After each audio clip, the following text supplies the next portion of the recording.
Hello friends, UPSC Hindi के study platform में आप सभी का स्वागत है। एक नई बात आज से की जाएगी कि जब भी लेक्चर मैं लूँगा, अगर डेली बेसिस पर लेता हूँ, तो उसमें ये बताऊँगा कि यूपीपीसीएस के लिए कितने दिन बचे हैं। जैसे अगर आज को इंक्लूड कर लिया जाए तो 129 दिन, या आज को छोड़ करके 128 दिन जो है आपके पास बचे हुए हैं।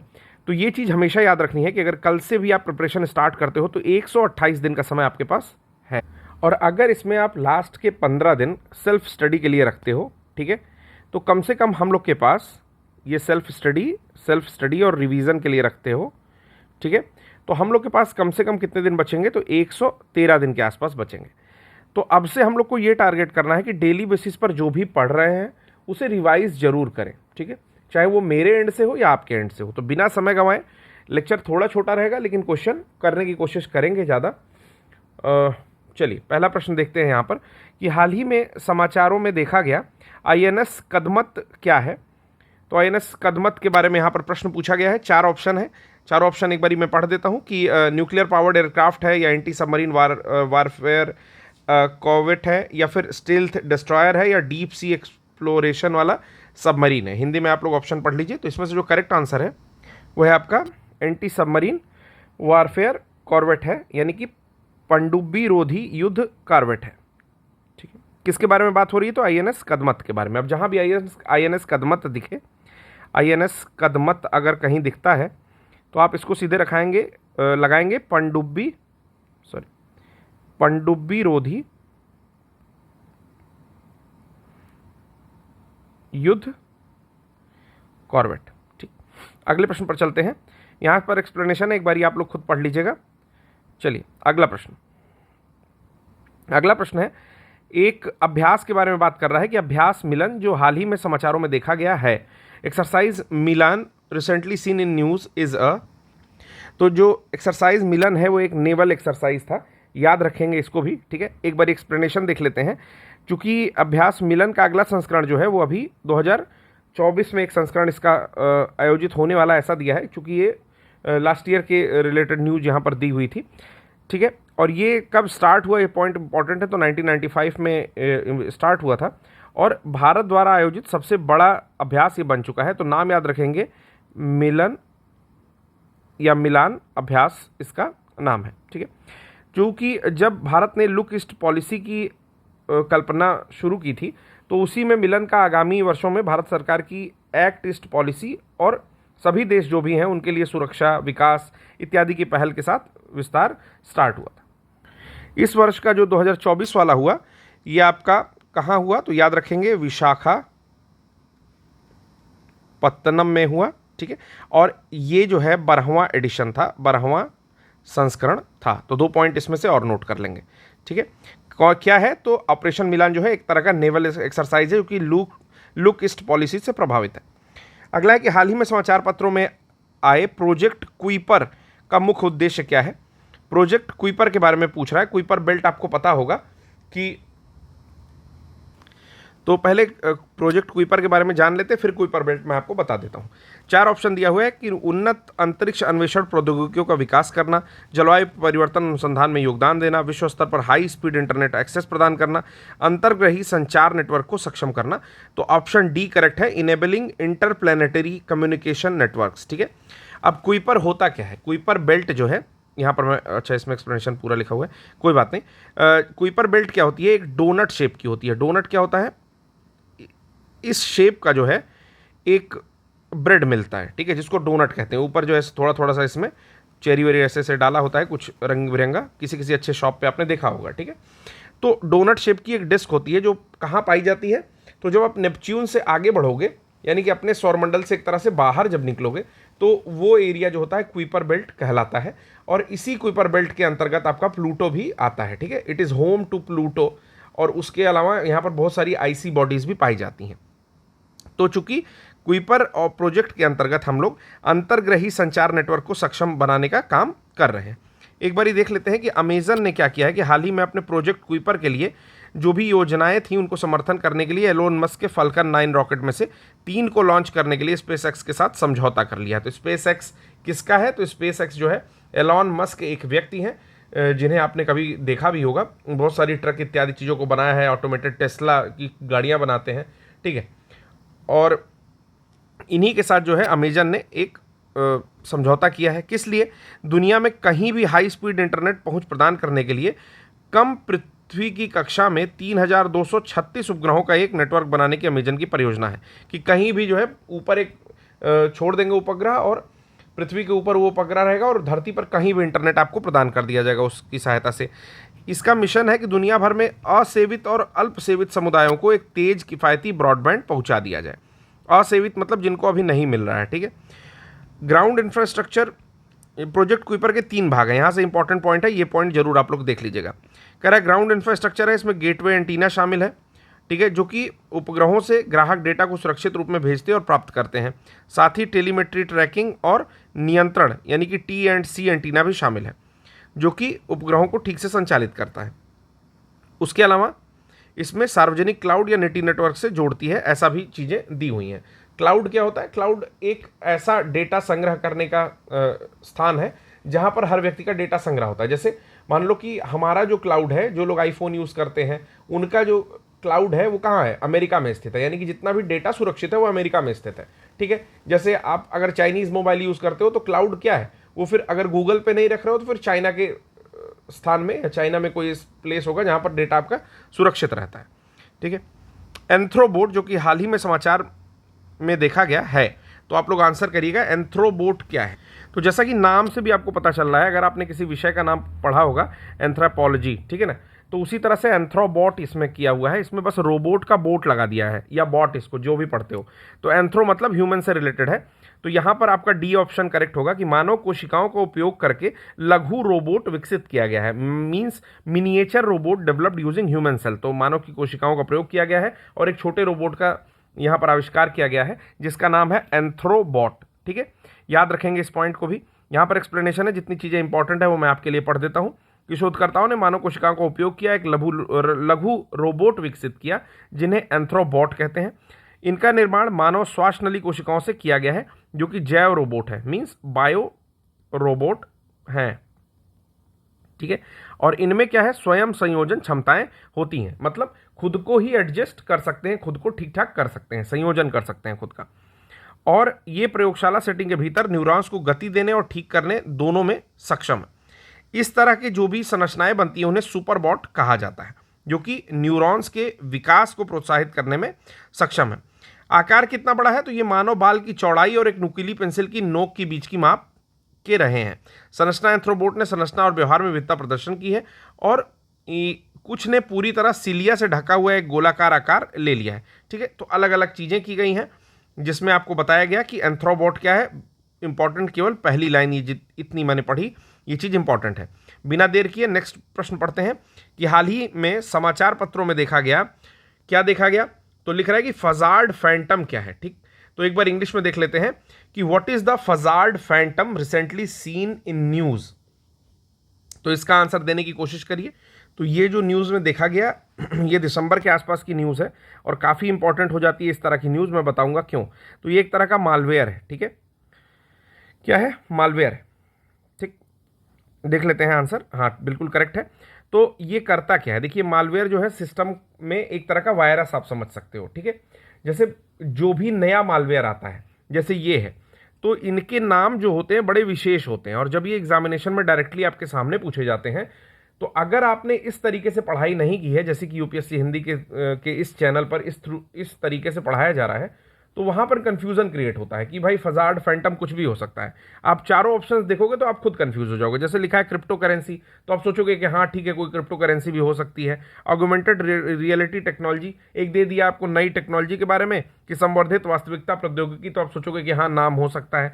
फिर जियो इंजीनियरिंग टेक्निक, यहाँ कोई टेक्निक है जिसको फजार्ड फैंटम कह रहे हैं, तो फैंटम टाइप इसमें लगा भी है, लेकिन यह है एक तरह का मालवेयर, ठीक। एक्सप्लेनेशन एक बार देख लेते हैं कि साइबर सुरक्षा फर्म प्रोमेन ने फजार्ड फैंटम नामक एक एंड्रॉयड मालवेयर की पहचान की है जो अनुप्रयोगों को लक्षित करने के वर्चुअलाइजेशन का उपयोग करता है। यानी कि अनुप्रयोग क्या है?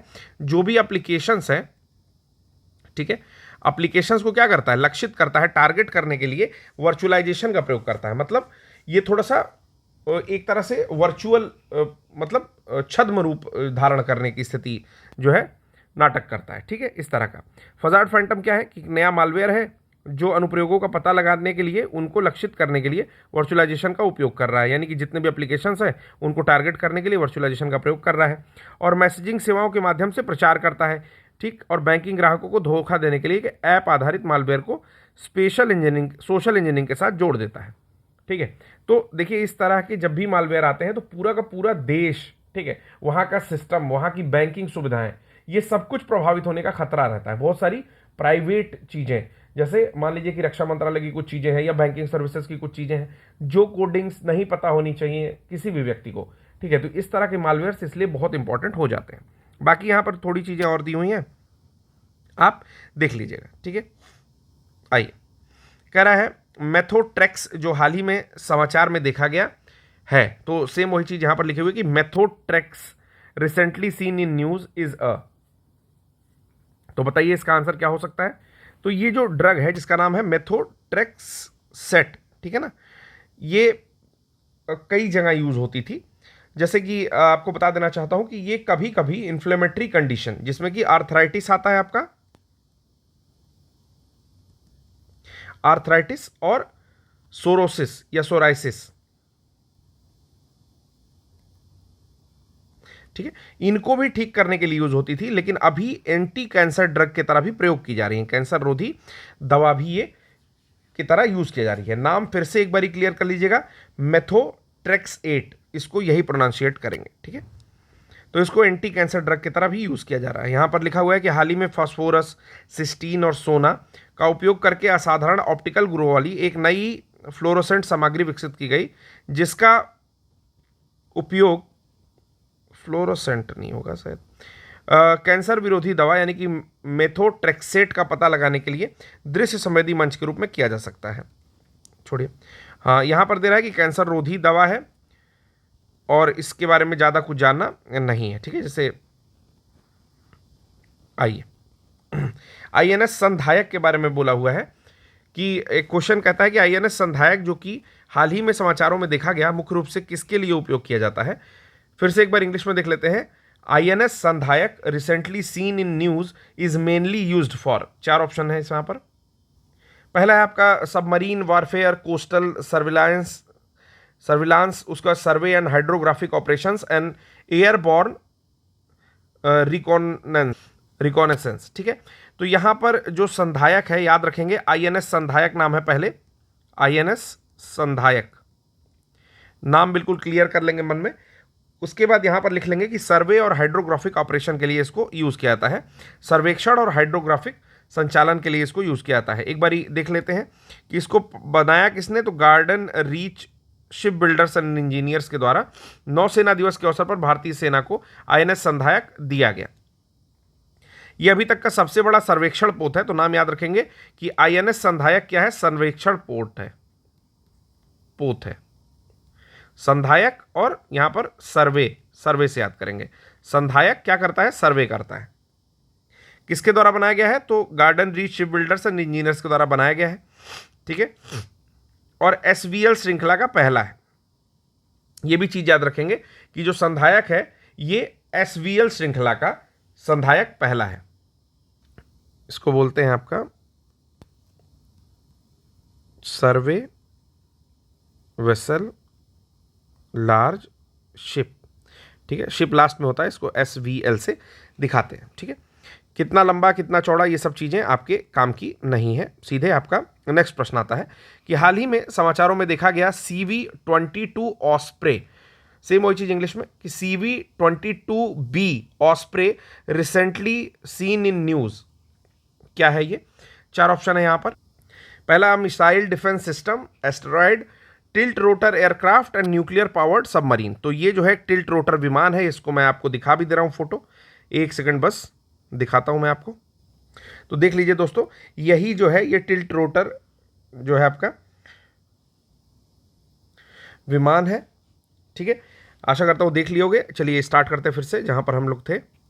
तो इसी को जो है CV-22B ऑस्प्रे भी कहा जाता है। एक्सप्लेनेशन है इससे रिलेटेड कुछ चीज़ें इसके बारे में, ठीक है, आप लोग देख सकते हैं, ठीक है। चलिए आगे, साइबर सुरक्षा भारत पहल का प्राथमिक उद्देश्य क्या है? What is the primary objective? तो प्राइमरी ऑब्जेक्टिव के बारे में बात कर रहा है ऑफ द साइबर सुरक्षित भारत इनिशिएटिव।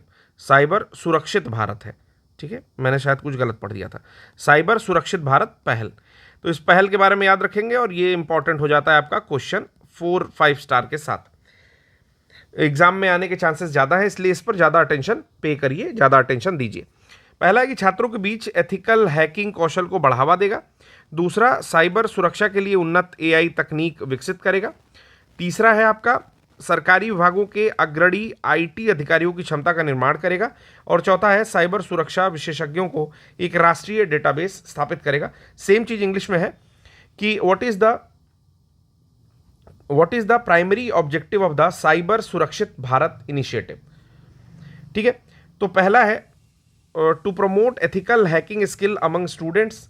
दूसरा है आपका to develop advance AI technologies for cyber security, to build capacities of frontline IT officials of government departments, to establish a national database of cyber security experts. ठीक है, तो ये basically आपका जो ministry of electronics and information technology है, मीटी जिसको बोलते हैं, तो मेन ऑब्जेक्टिव रखा गया कि हम लोग एक इनिशिएटिव लेंगे लोगों को अवेयर करने में। ठीक है, तो यहाँ पर जो ऑप्शन हो जाएगा उसके अकॉर्डिंग वो सी हो जाएगा, क्योंकि ये कहता है कि the main objective of this initiative is to spread awareness about cyber security and best practices. इसका मेन ऑब्जेक्टिव यही है, लेकिन उसके लिए ये क्या करेगा? To build capacities of frontline IT officials of government departments. अब सरकारी डिपार्टमेंट में जो लोग आईटी ऑफिशियल्स हैं, ठीक है, प्राइवेट में तो बहुत अच्छे होते हैं, आपको ही पता है, आईटी सीएस ये सब प्राइवेट में बहुत अच्छे होते हैं, लेकिन गवर्नमेंट ऑफिशियल्स जो हैं उनकी क्षमता को भी ये बढ़ाएगा। इसके लिए हो सकता है कि ये ऑफ सोर्सिंग भी कर ले, कि बाहर से भी सोर्स करके लोगों को लेकर के आए।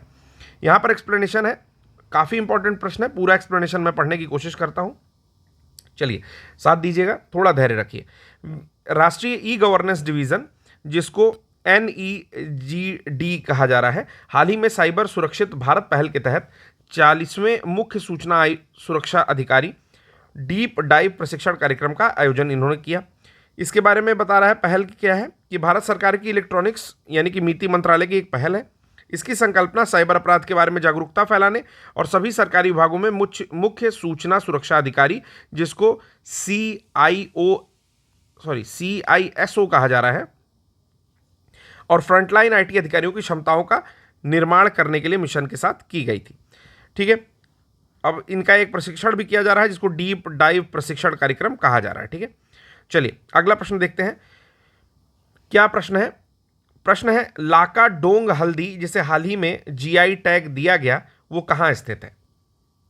तो काफ़ी इजी क्वेश्चन है, बस नाम याद रखिएगा। लाका डोंग टर्मरिक जो है ये आपके जयंतिया हिल्स जो है,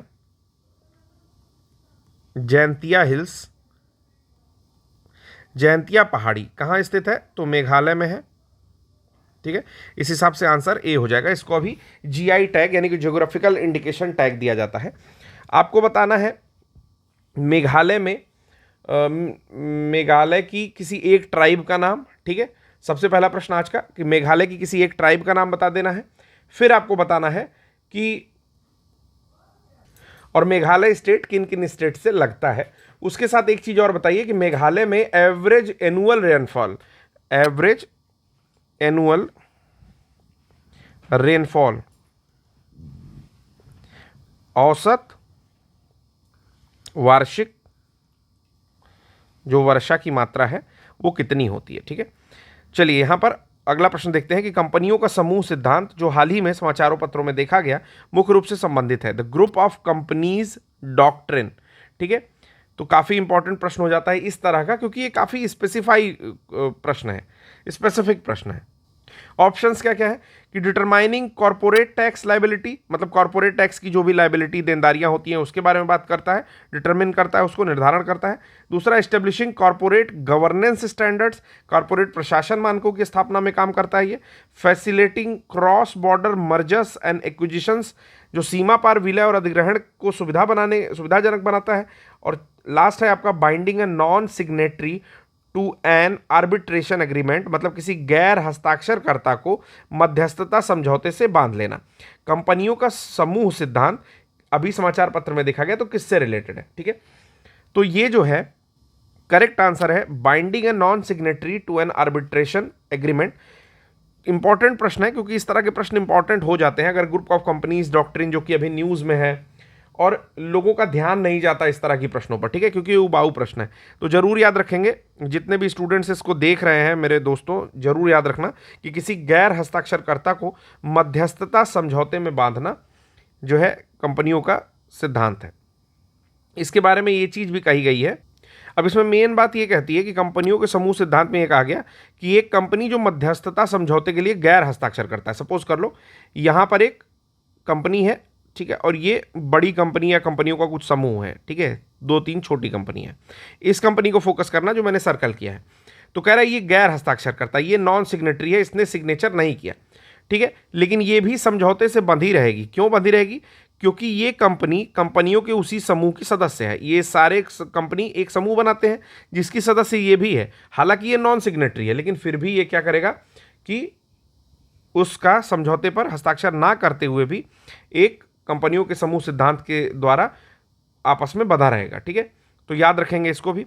फिर एक क्वेश्चन आपका है, काफ़ी इंपॉर्टेंट प्रश्न है स्टैटिक पॉइंट ऑफ व्यू से भी और आने वाले एग्जामिनेशन के लिए, यूपीपीसीएस और आरओ के लिए मुझे लगता है कि इस तरह के प्रश्न पूछे जाएंगे। तो ये भी एक गेस क्वेश्चन है आने वाले एग्जामिनेशन के लिए। क्वेश्चन क्या है? क्वेश्चन कह रहा है Kopili fault zone recently seen in news is located in is, मतलब किस रीजन में ये आपका लोकेटेड है। तो अगर बात करें इसकी तो ये आपका नॉर्थ ईस्ट में लोकेटेड है। लगभग 300 किलोमीटर का लंबा है और 50 किलोमीटर चौड़ा है ये, ठीक है, और नॉर्थ ईस्टर्न रीजन में लोकेटेड है।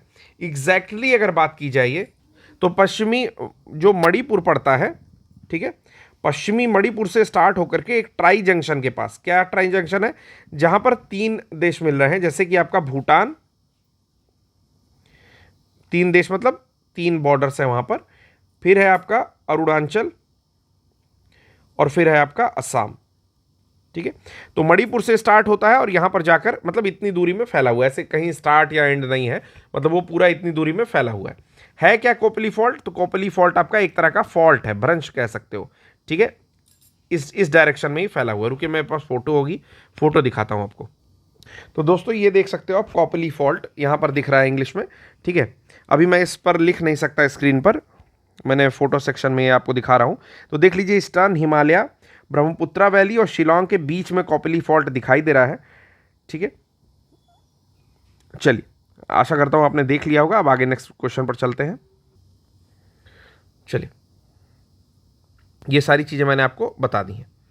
आइए, मैंने कई बार आप लोगों को बताया है कि जो भी पीडीएफ है वो आपको प्रोवाइड करा दी जाएगी। जैसे मैंने पहला सेक्शन 100 तक का कुछ दिन पहले दे दिया था टेक्निकल टीम को, 200 क्वेश्चंस तक का मैंने पीडीएफ दे दिया है। एक आध दिन में आपको प्रोवाइड, शायद आज ही मैं कोशिश करूंगा कि आज रात तक या कल पक्का से आपको प्रोवाइड करा दिया जाएगा।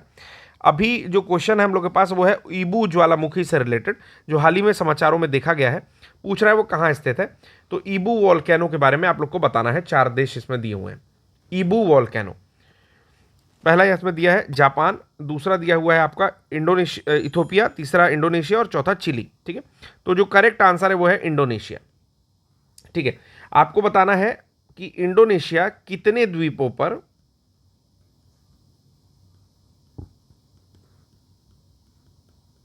स्थित है, ठीक है। मैपिंग की क्लास में मैंने पढ़ाया है। मैपिंग की क्लास मतलब कि मैं जो क्विक फैक्ट्स में कुछ मैप से रिलेटेड बता रहा था, उसमें मैंने इसको बताया है। काफ़ी ट्रिकी क्वेश्चन है, आपको बताना जरूर है। तो इंडोनेशिया पर ईबू वॉल्केनो है, ईबू वॉल्केनो, ठीक है। ईबू वॉल्केनो 3-4 बार रिवाइज कर लीजिए साथ में। ईबू वॉल्केनो कहाँ स्थित है? इंडोनेशिया में स्थित है, ठीक है। बात क्या कह रहा है कि ये आपके मालूकू इतना ज़्यादा नहीं जानना है। ईबू ज्वालामुखी जो है ये फट गया हाल ही में और स्थानीय लोगों को दिक्कत हुई, ये सब छोड़ दीजिए।